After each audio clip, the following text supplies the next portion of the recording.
چیزی که پشت سر من دارید میبینید زندان امام هادیه. اونجا هم قصر متوکل عباسیه که هنوز هستش و انشالله میریم داخلش هم بهتون نشون میدم.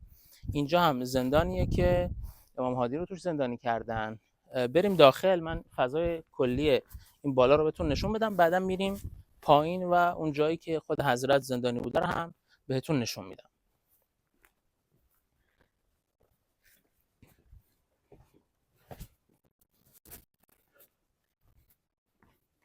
اینجا فضای داخلی زندانه و حالا چاهایی وجود داره، یه سری جاها وجود داره که اسباشون اینجا میبستن به این چوبایی که این داخله. بعد میایم اینور، اینا چاهه. بعد اینجا در واقع اون حالت استبل بوده که اون سربازا و اینا توی این طبقه اسباشون رو میوردن اینجا و اونجا اون اسب مثلا علفش رو میخورده و خلاص علف به اسباشون میدادن. یه حیاتی هم اون پشت داره که حالا خیلی مهم نیست.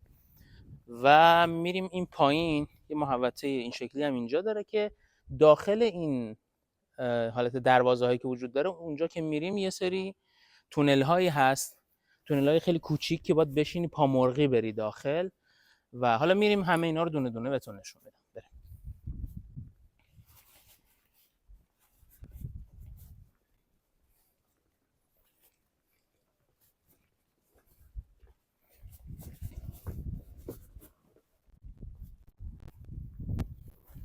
خب از اینجا وارد میشیم به محلی که حضرت اینجا زندانی بودن.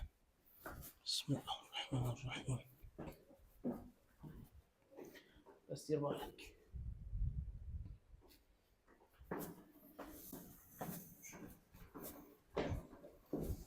چه عمقی داره تا پایین.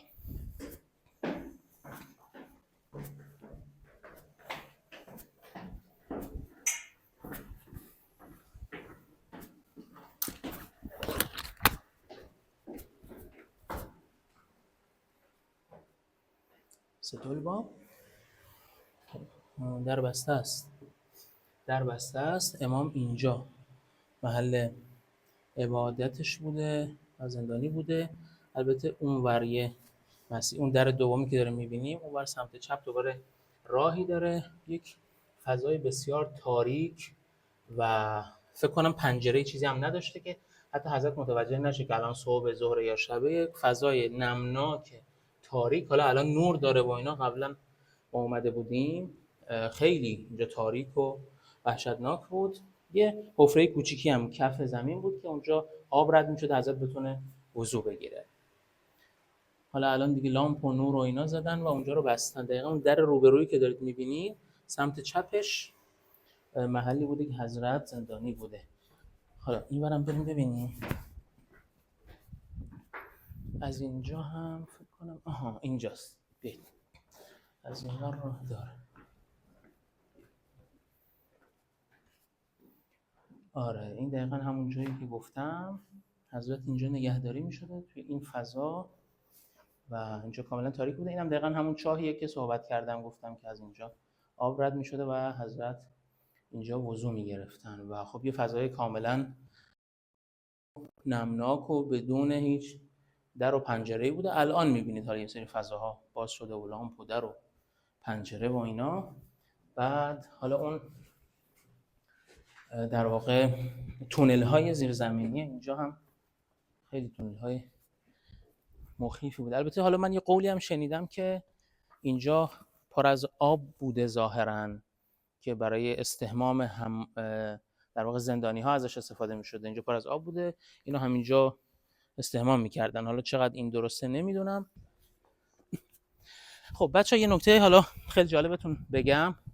اینجا خب زندان بوده دیگه و زندانی ها رو که میخواستن اینجا وارد بکنن، اینجا یه سری دیوارهای تو در توی بوده که البته حالا به خاطر این در واقع مرمت و کاری که دارن انجام میدن متاسفانه خرابش کردن.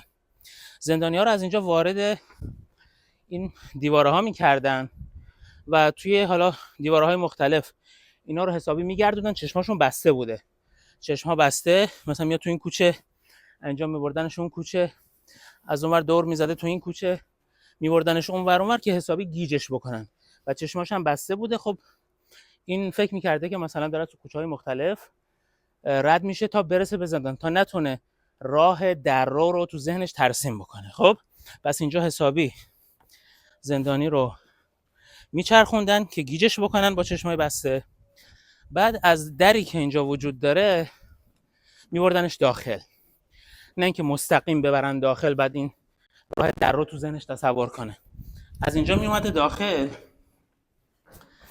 بعد از این پله ها هم دوباره میبردنش پایین که خب البته خیلی این پله ها ادامه داره میره پایین.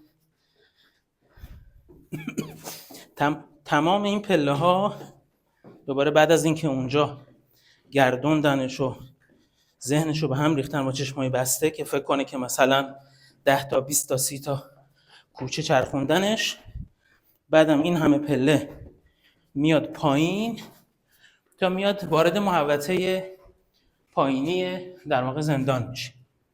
خب حالا از طرق مختلفی راه داره اینجا، از این ور بریم. بعد اینجا خب امام رو که من بهتون نشون دادم کجا نگهداری میکردن، که در واقع اون قسمت گوشه زندان اونجا محل نگهداری حضرت بوده.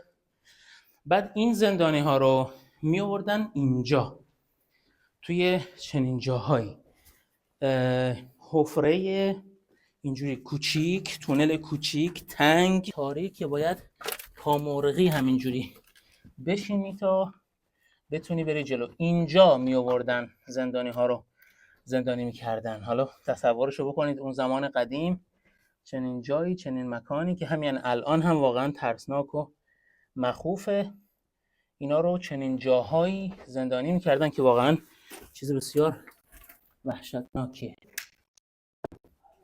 غیر از اصلا بودن تو این فضا خود شکنجه بسیار بزرگه و عملا راه دررویی هم نداشتن و بسیار زندان مخوفی بوده.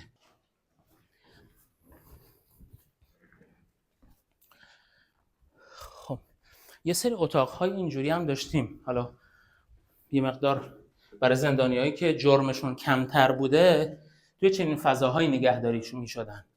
اونایی که خب خیلی نیاز بوده که خیلی بهشون سخت بگذره میوردن داخل اون فضای بسیار وحشتناکی که الان دیدید.